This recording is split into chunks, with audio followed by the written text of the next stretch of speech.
Good afternoon, everyone. Welcome to Chapter 4 of Marketing 7001 for Semester 1, 2015. This week we're looking at marketing research. Don't turn off. Let's get into it straight away. It's all about the stats.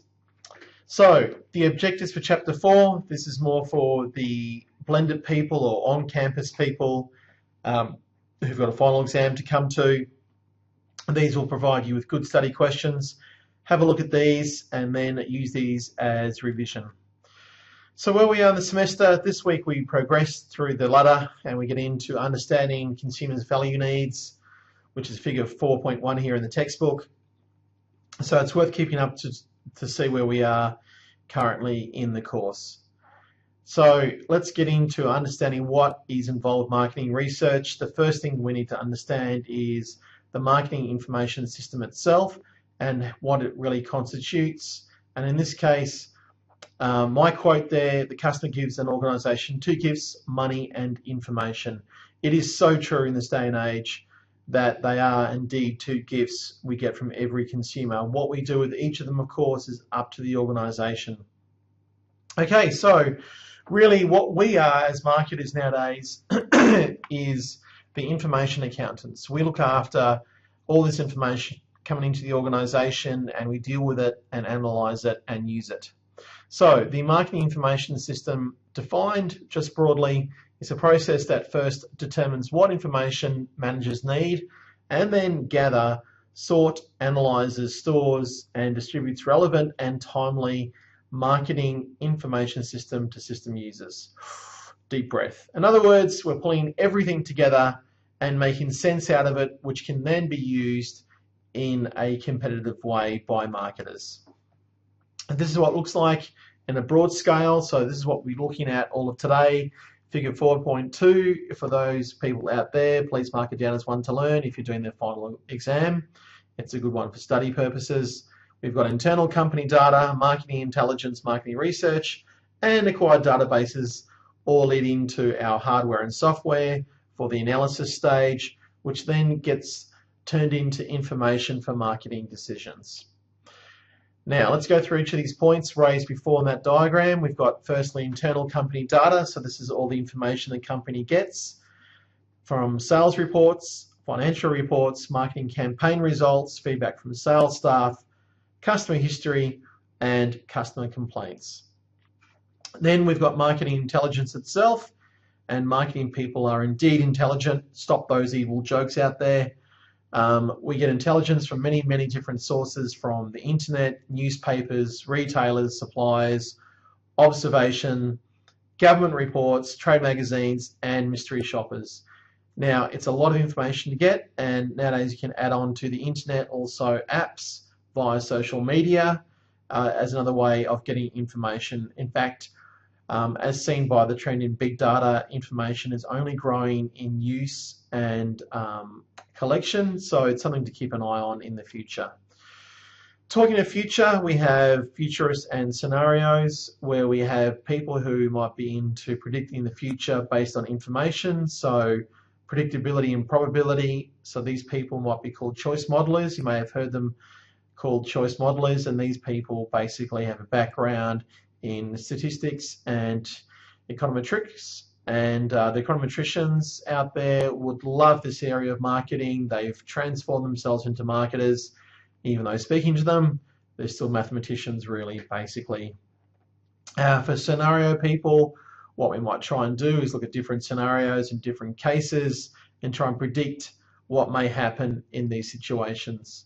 Relates to a bit of what we talked about in past weeks about planning and strategy, and part of this links into that, of course, is understanding the consumer needs. So to plan for those needs, to think about potential strategies, this is where it comes into its own through marketing research and studies. Now, marketing research itself as a definition is called the process, or defined as the process of collecting, analysing and interpreting data about customers, competitors and the business environment to improve marketing effectiveness. Now, in this we have syndicated research, or what some people call secondary research, and then we have custom or primary research. In other words, Primary research is where we do it for ourselves, we design it, we collect it, we analyse it, whereas secondary, it's usually done for someone else, and we look at it secondhand, and it may have been done for a different purpose than the one we need the information for, but it still usually comes to us at a cheaper cost than doing primary data collection. So, looking at a marketing decision support system where it helps the marketing manager make a decision about what they should do in a marketing context.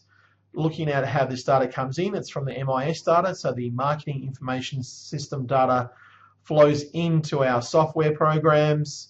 Then we have an analysis undertaken through the use of the software or even now the human side of things. Then it finally gets fed into a report or disseminated somehow to the marketing manager or decision maker, who then uses that information to make a decision about marketing. And to understand what it is about the difference between the marketing information system and the marketing decision support system, this is where it gives you a bit of a differentiation between each one. And you can see the MIS is a little bit broader than the MDSS, which is a lot more focused and specific. So it gives you a bit more comparison with each one. Now, data mining is another big concept growing in marketing research. Data mining has come about through programs like Flybys with Coles here in Australia, Everyday Rewards with Woolworths, and of course, frequent flyer programs run by airlines are just some of the more common examples of how they use the data they collect through those sort of loyalty programs to mine information about what we do as consumers and how we do it. So it's quite sophisticated nowadays. It's a big database. You may have heard of data warehouses, these buildings which exist full of data storage devices where it's just storing a lot of information. And so it's built up a database to really analyse your consumer at a far more in-depth level to better meet their needs.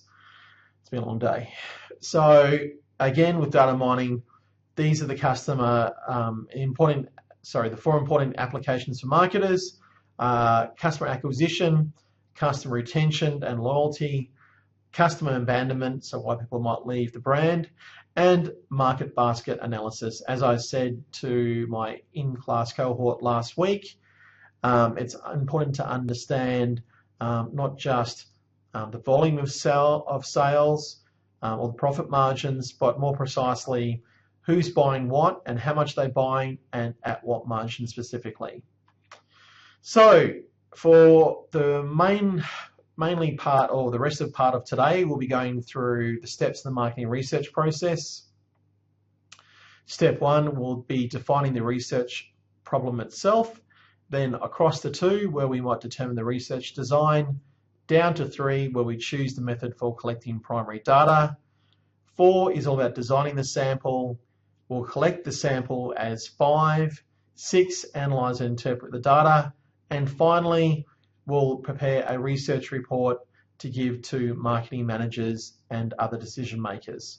So that's what we'll be covering for the rest of today. If you'd like to hit pause now, if you need to get yourself a cuppa, be my guest, and come back and we'll cover this process.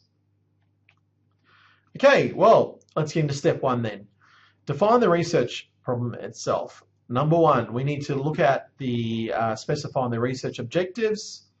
We need to identify the consumer population of interest, also known as the sample, and we need to place the problem in an environmental context. These are all important components of this very first step we have here in defining the research problem. In fact, the thing to know about this entire process, if you get one part of this process wrong, the next 6 will also be wrong, regardless of how well you undertake them. So step 1 is really important for you to do from that perspective. Here's an example of Mercedes, or this is in this case, sorry, Metlink, trying to get itself, trying to soften its image. I don't know why it says Mercedes, typo spotted number 1, hello publisher being emailed. But what we're trying to see here is a simple way of getting some information about the market. So determining the research design is step 2. With a research design, what we're looking for is whether we can get what we need based on step 1 through secondary data or primary data. Hopefully secondary data, it's the easiest one of course to do because it means someone else has done all the hard work and the information is already there. But if that's not the case, then we've also got primary data where we can design our own data collection. And this day and age where data collection can be carried out quite cheaply and quite easily, then there's no reason why we can't do primary data collection. Looking at a very simple marketing research design here with secondary research.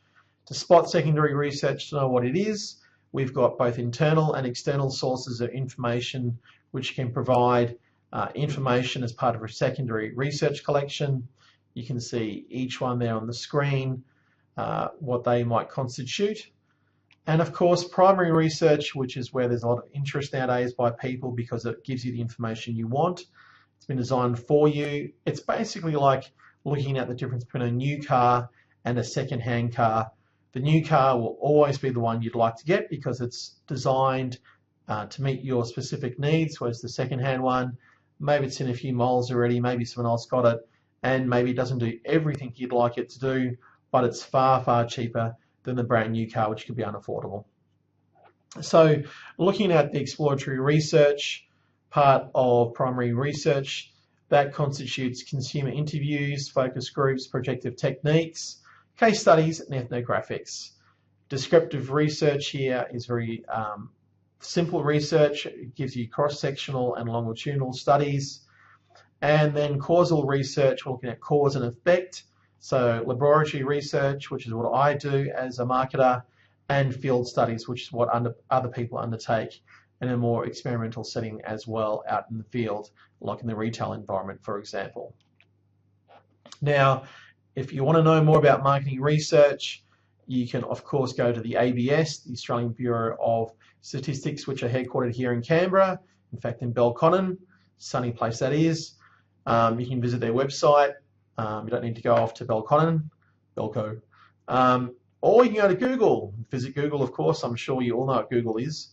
A few other websites here of note which might give you some information about marketing research techniques being done in 2015. We've got marketingpower.com, which is run by the American Marketing Association, bnt.com.au, which is a big marketing magazine here in Australia, brw.com.au, which is a great business magazine now online, and of course the Australian Government entry page, which is www.gov.au. So as you can see, the internet can be quite useful and not just used to look for grumpy cat videos. Okay, moving on to a bit more about exploratory research itself. What we will be doing here is getting some insights initially before we undertake some of the other steps in the research process before we cost too much money. So it's qualitative in nature. So focus groups provide us with what we call qualitative information. In other words, a lot of words, a lot of emotions and feelings of what consumers have.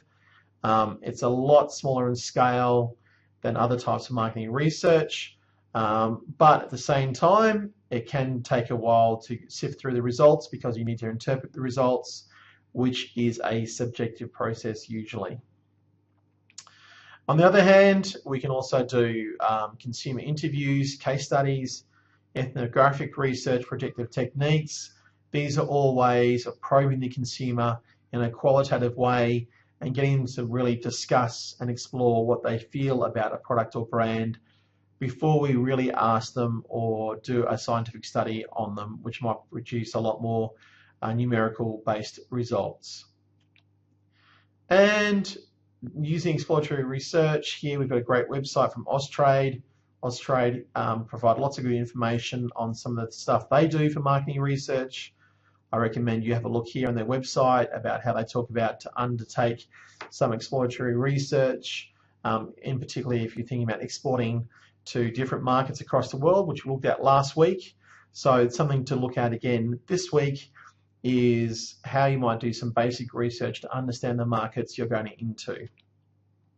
Now, descriptive research, the second part of doing primary research, is a tool that probes more systematically. We use it to get a large number of observations. It's really describing a market out there. It's a lot of quantitative data, so a survey, for example, provides a lot more information, which leads into providing a cross-sectional background to a sample population. or in fact we can do it across a long period of time where we track these responses in what we call a longitudinal study. So we can understand people and how they're responding across a longer period of time. Finally, we have causal research, which is the last part of doing primary research. We're looking to understand cause and effect relationships. The independent variable is used to influence then and produce a result on the dependent variable, which we then have, or the outcome variable, some people call it. Experiments are designed to test these relationships between the two independent variables, and dependent variables. So, for example, does increased advertising indeed lead to increased sales? So increased advertising will be the independent variable, and increased sales will be the dependent variable to look at impacting upon. So it's quite an easy process to understand with that one, hopefully. All right, so hopefully you're still not tuned out. You're still tuned in here to YouTube. Again, welcome here to Chapter 4, Marketing Research. My name's Dr. Andrew Hughes, and here we are in sunny downtown Canberra. We're on the 192nd floor of the Research School of Management, the headquarters of all thought of management and marketing here in Canberra in the national capital. Step 3, choose the method for collecting primary data. We have surveys you can use as well to collect your primary data. It's the cheapest and best way to use, especially now with online. You can do structured or unstructured and delivered through these other methods, not just apart from the internet. You can do mail, face-to-face, and of course phone.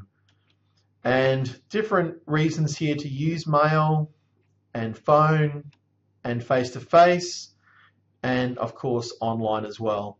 So cover each of these, go through your slide handouts to understand the for and against reasons. Again, it should be contextual to your marketing research you're undertaking to understand which one of these might be the best way to collect a survey response.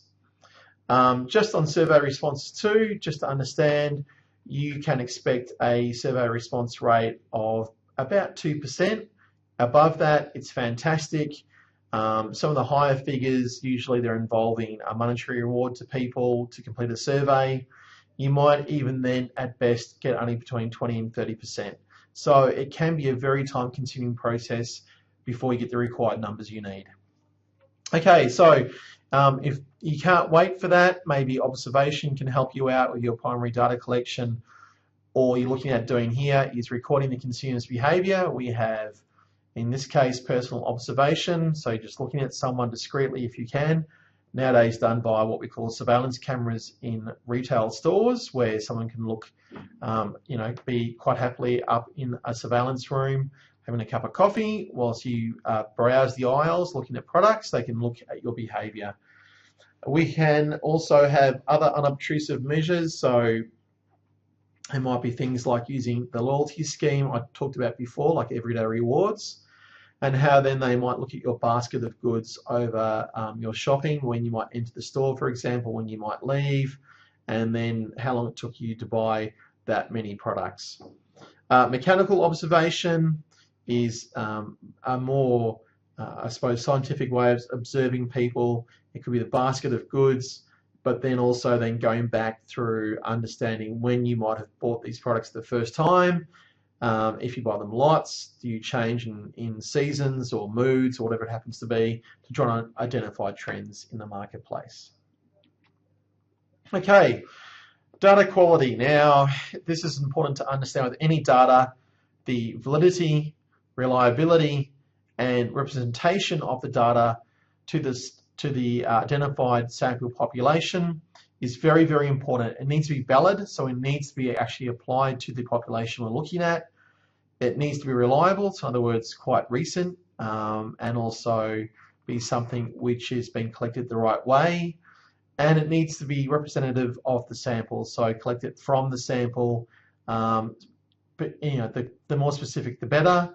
The more it represents the general population, the better, of course, particularly if you're trying to apply the results across an entire population.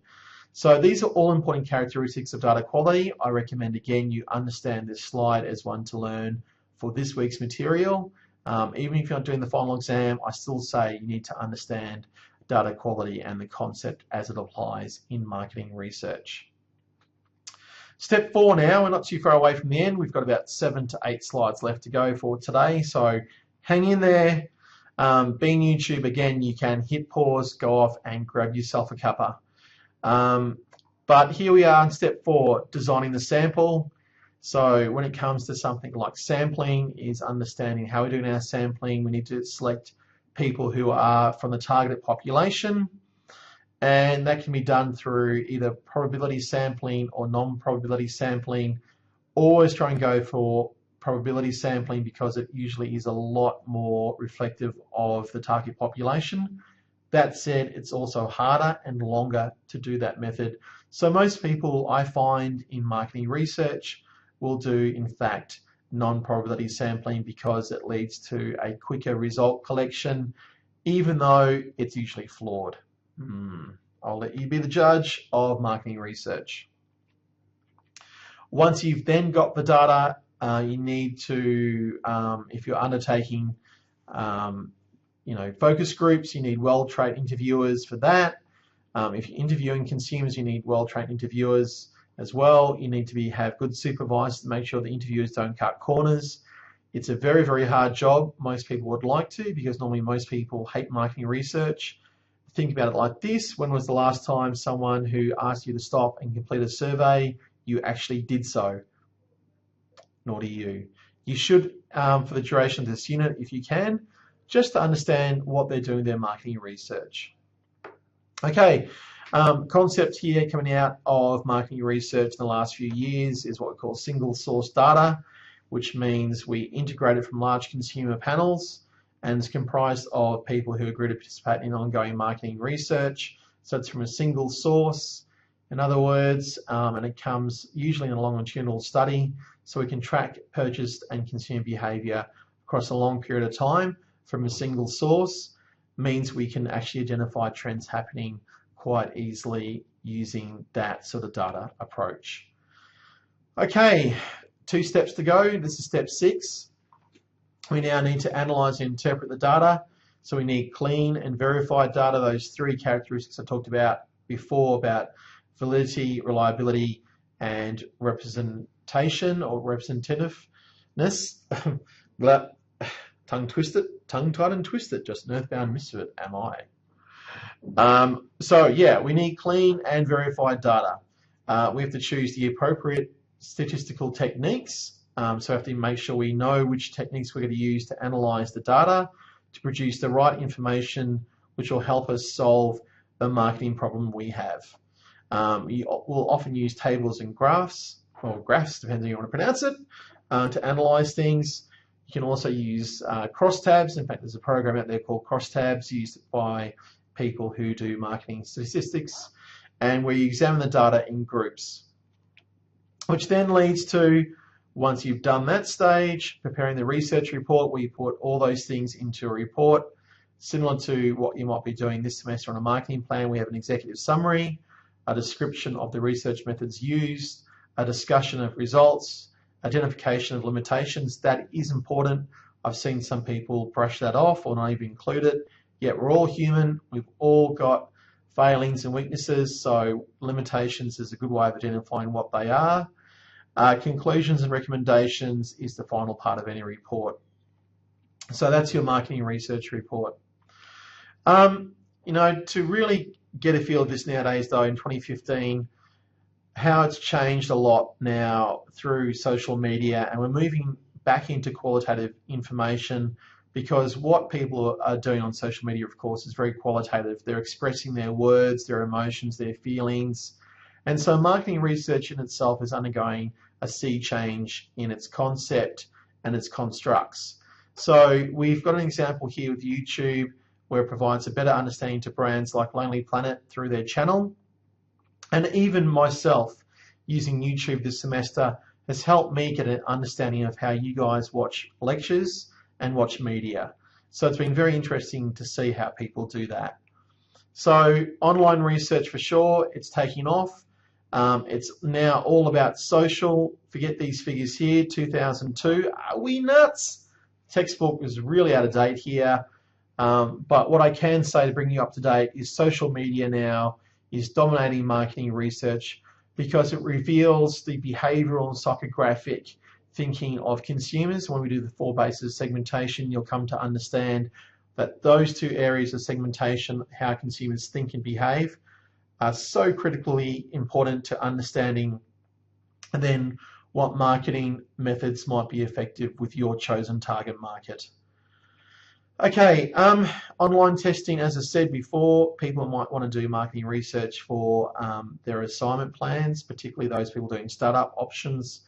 Have a look online. If you type in marketing research into Google, I'm sure you'll find many, many different websites out there which can help you out with marketing research at a very, very, very low cost, including free.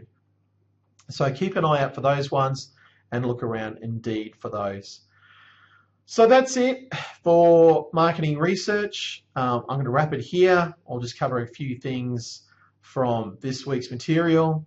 So again, just go over the role of the marketing information system and the marketing decision support system in how we make decisions as marketers. Understand the marketing research process, the 7 steps. You need to know the differences among exploratory, descriptive, and causal research, and some of the techniques available under each of those. The different types of data collection we can do, particularly now with online data collection, and in particular then, related to that point, the growing use of online research. So hopefully that wasn't too bad for marketing research. It is a huge area of marketing to cover. We've only done it in a very basic way because after all, this is MKTG7001, Introduction to Marketing. We are only looking at it in a very basic way for this semester. Well, that's it for now.